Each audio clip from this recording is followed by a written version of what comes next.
எல்லாம் விஜய் போட்டோ கிழிச்சிட்டு திமுகவுக்கு போயிட்டாங்க. பாத்தீங்களா இல்லையா? செருப்பா சரியான ஜென்சி கிட்ஸ் அவங்க எல்லாம். அவன் ஹக்கீஸ் கிட்டு, ஜென்சி கிட்டு இல்ல.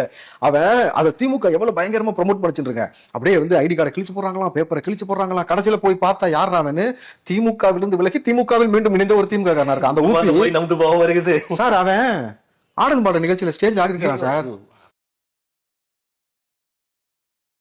உச்சம் அதெல்லாம். நிலாவத்தான் கையில குடிக்கிறேன்னு சொல்லி அந்த பாட்டுக்கும் எதுக்குடா லிப்கிஸ் அவனுக்கு தோணி இருக்கு. அதுதான் ஊப்பி. புரியுதா?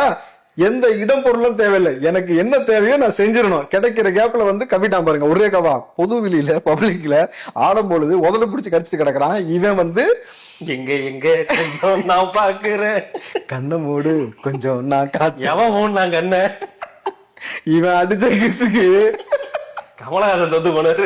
கண்டிப்பா சார். சார் வரலாறு அப்படி அறிவு புரியுதுங்களா? காலங்காலமா அவன் பாக்குறான்ல, எவ்வளவு புத்தகம் படிச்சிருப்பான் கலைஞர் எழுதுனத. வான்கோழி, நச்சுக்கிண்ணம், வாலிப விருந்து அதெல்லாம் படிச்சதுக்கு அப்புறம் அவன் ஸ்டேஜ்ல ஏறும்போது அவனுக்கு அதே மைண்ட் செட்டு. எந்த கேப்ல அடிக்கலாம், எந்த கேப்ல அடிக்கலாம், எங்க இருக்கு எங்க இருக்கு எங்க இருக்கு, அந்த இருக்கு அச்சானா கிஸ்